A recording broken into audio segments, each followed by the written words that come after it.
Baik, bismillahirrahmanirrahim. Assalamualaikum warahmatullahi wabarakatuh. Adik-adik mahasiswa PTI sekalian, video ini untuk menggantikan pertemuan kita minggu lalu, kemarin, karena terkait efisiensi sehingga kita tidak bisa berkuliah di lab.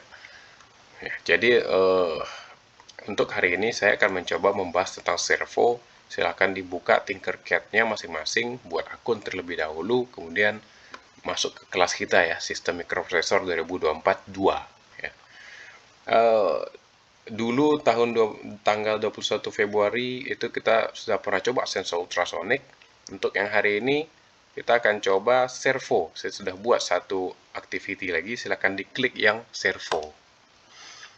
Di dalam sini saya sudah buat contoh ya, contoh desain yang saya buat sendiri. Nanti akan ada tugas, tolong dibuat masing-masing tuh student. Saya klik dulu yang ini, saya coba jelaskan. Topik kita servo. Servo itu ibarat, kalau di microcontroller ibarat tangan atau kaki. Dia adalah anggota gerak tangan, ya, anggota gerak. Saya coba start simulation. Di sini ada servo. Misalkan saya atur potensionya, maka servonya bisa bergerak sesuai derajat yang kita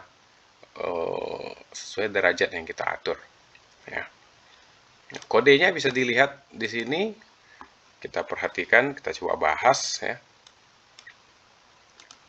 Ya, pertama di sini ada ini kita sebut dengan library include servo.h supaya Arduino bisa mengakses library-nya servo ya. Nah, beberapa sensor, beberapa aktuator itu membutuhkan library tambahan. Makanya perlu kita tambahkan di sini, di-include-kan. Nah, kemudian kita harus mendeklarasikan dulu. Kita namai servo ini menjadi servo 1. Servo 1 adalah sebuah servo. Ya. Kemudian di void setup-nya, servo 1 dipasang di pin 9. Makanya di sini signalnya itu masuk ke pin 9. Ya. Di void loop-nya saya masukkan di sini potensiometer. Ya. Potensiometer yang dipasang di kaki tengahnya itu di A0. Nah, ini yang kita pelajari minggu lalu ya, analog read ya, membaca sinyal analog. Saya pasang potensio di kaki A0. Kemudian nilainya disimpan di dalam nilai analog, ya, dalam variabel yang namanya nilai analog. Selanjutnya nilai analog ini itu digunakan untuk menggerak-gerakkan servo. Nah, tapi gini, masih ingat nggak minggu lalu nilai analog read ini berapa? Nilai analog read itu dimulai dari 0 sampai 1023. Ya. Dari 0 sampai 1023. Nah, ingat, servo ini pergerakannya gimana? Servo itu hanya bisa dari 0 sampai 180 derajat. 0, 180 derajat. 0, 180 derajat. Ya. Jadi nilai 0 sampai 1023, ya, dari 0 sampai 1023 itu perlu kita konversikan. Kita ubah deh. Menjadi dari 0 sampai 180. Gimana caranya? Ini dia caranya. Mapping. Ya. Map. Kalau dalam matematika ini sebenarnya persamaan garis lurus saja. Nilai analog yang tadi disimpan, itu nilainya akan dikonversikan jika dia 0 berubah menjadi 0, jika dia 1023 dia menjadi 180. Ya. Kemudian angka ini di tengah antaranya gimana nilai di antara? Misal di antara ini berapa? 512. Maka 512 itu sama dengan 90 derajat. Ya. Persamaan garis lurus saja. Kemudian hasil konversi nilai analog tadi disimpan di variabel hasil konversi. Bentuknya adalah integer. Ya. Kemudian hasil konversi dimasukkan ke dalam servo 1. Servo 1 write, tulislah ke servo 1 nilai yang ada disimpan di hasil konversi. Apa? Berarti nilai ini ranknya sekarang antara 0 sampai 180. Ya, kemudian dikasihlah delay sedikit untuk ini kestabilan rangkaian. Jadilah dia rangkaiannya seperti ini. Ya. Nah, kita bisa menambahkan 2 buah servo. Silakan di search di sini servo saya tulis, ada tulisan micro servo. Nah, saya tambahin nih satu lagi. Pak, ground ke ground, saya gabungannya aja ke ground sini. Sini aja dah. Ground ke ground, power masuk ke power. Signalnya saya gunakan di pin yang sama. Signalnya saya gunakan di pin yang sama, yaitu pin 9. Saya start simulation. Ya, tentu saja karena saya menggunakan di pin 9 sama-sama, maka geraknya ya sama saja. Ya. Boleh kalau mau kita ganti. Gimana caranya?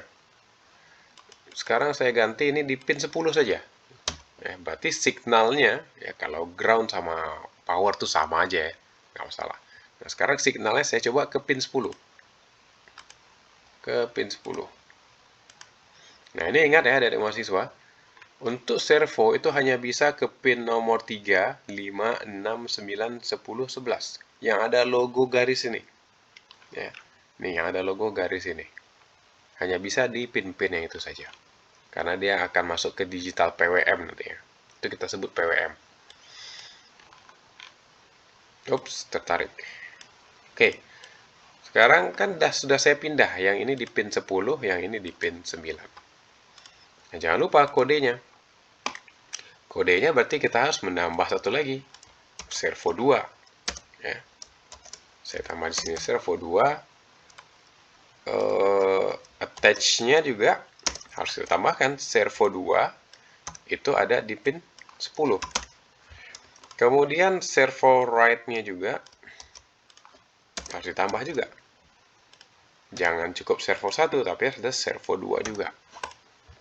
Oke, seperti itu ya. Nanti bisa dilihat kodenya di project ini. Saya coba start simulation. Oke. Nah, sekarang ada di 2 pin, pin 10 dan pin 9. Nah, ini kan gerakannya bersamaan ya. Gerakannya sama-sama searah. Nah, sekarang gimana caranya? Jika mau yang 1 dan 2 ini berlawanan gerakannya. Maka itu secara matematika saja. Kalau yang servo 1 biarkan, ya, maka yang servo 2 kita coba dikurangin dengan 180. 180 dikurang hasil konversi. Nah, ini kan matematik. Boleh seperti ini. Ya. Start simulation. Maka sekarang dia sudah kebalik. Nah, itu. Kalau di sini bukan 180, katakan 90. Nah, ini nggak linear ya, maksudnya nggak simetris pergerakannya. Tuh. Nggak simetris pergerakannya. Oke, simpelnya seperti itu. Kemudian catatan sedikit, nih saya balikin lagi 180 ya. Ini catatan sedikit. Coba lihat, ini kan ada integer, tapi integernya deklarasi nilai analog sebagai integer itu ada di void loop. Nah, ini kita sebut pendeklarasian lokal, karena dia hanya berfungsi selama di dalam loop ini saja. Dia tidak berfungsi di loop lainnya nanti. Ya. Bisa saja sebenarnya kita tambahkan ada void yang lain, misal di sini void loop 2. Nah, maka misal ya, ini nanti ke depan ya, kita coba. Nah, misalkan ada kode di sini, maka nilai analog ini tidak berfungsi lagi di sini, karena dia dideklarasikan lokal. Kalau mau beres, sebenarnya mau enak, boleh seperti ini. Nilai analog diletakkan di atas. Ini deklarasi global. Jadi dia berfungsi dimanapun. Pokoknya di dalam kode ini ya, setiap ada nilai analog, itu pasti integer. Ya. Nah, ini nggak apa-apa, seperti ini. Ini namanya deklarasi global, ini namanya deklarasi lokal. Oke. Sekarang saya ingin kasih adik-adik tugas sederhana, adik-adik mahasiswa semua. Tugasnya adalah tugas, saya tulis di sini. Tugasnya itu sederhana saja. Tambahkan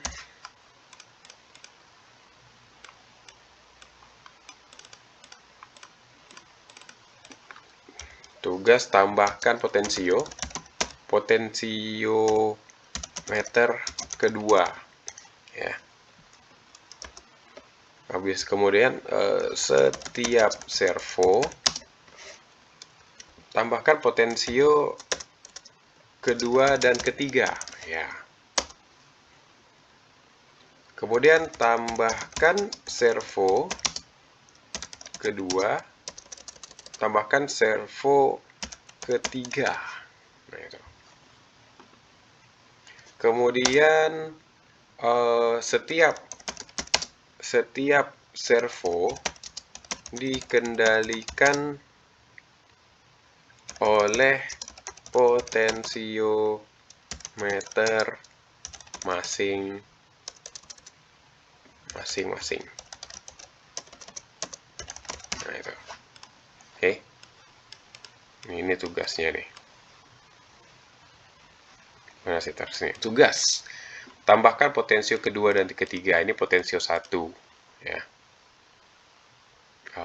Ini apa nih? Oke. Ini kan potensio 1 nih.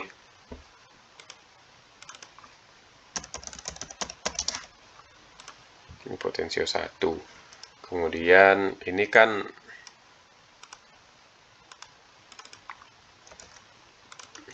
servo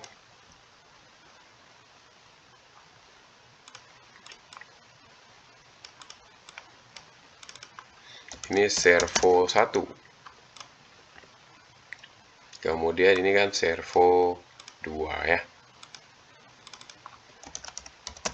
Servo 2. Oke, tambahkan potensiometer kedua dan ketiga, tambahkan servo ketiga, dan setiap servo dikendalikan oleh potensio masing-masing. Tugasnya sederhana, silakan diuji coba. Ini kenapa ada error? Void. Oh, di sini lupa titik koma, ya. Ini kalau kita scroll dia lupa titik koma aja sini. Oke, silakan coba dikerjakan, mudah. Arah putarnya tidak masalah, mau kemana saja. Semoga bermanfaat. Nanti di lain waktu kita coba langsung real di lab, ya. Demikian untuk hari ini. Lebih dan kurang saya ucapkan mohon maaf. Terima kasih. Assalamualaikum warahmatullahi wabarakatuh.